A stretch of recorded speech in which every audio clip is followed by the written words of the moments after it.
കൂറ്റനാട് നേർച്ചയ്ക്കിടെ ഇടഞ്ഞാന പാപ്പാനെ കുത്തിക്കൊന്നു. കോട്ടയം സ്വദേശി കുഞ്ഞുമോനാണ് മരിച്ചത്. വള്ളംകുളം നാരായണൻകുട്ടി എന്ന ആനയാണ് ഇടഞ്ഞത്.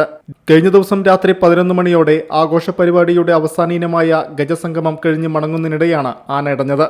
മറ്റൊരാൾക്ക് കൂടി പരിക്കേറ്റിട്ടുണ്ട്. ഒട്ടേറെ വാഹനങ്ങളും ആന നശിപ്പിച്ചു. മറ്റു പാപ്പാന്മാരും നാട്ടുകാരും ചേർന്ന് കുഞ്ഞുമോനെ രക്ഷിക്കാൻ ശ്രമിച്ചെങ്കിലും ആന പിന്മാറിയില്ല. ആനയെ തളച്ച ശേഷം സ്ഥലത്തു നിന്ന് മാറ്റി.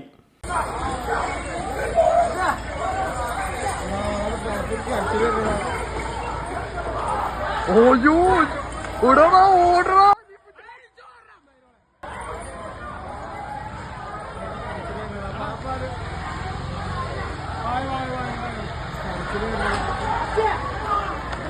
ചവിട്ടി വന്നേ ഇപ്പൊ ചാടി തന്നെ.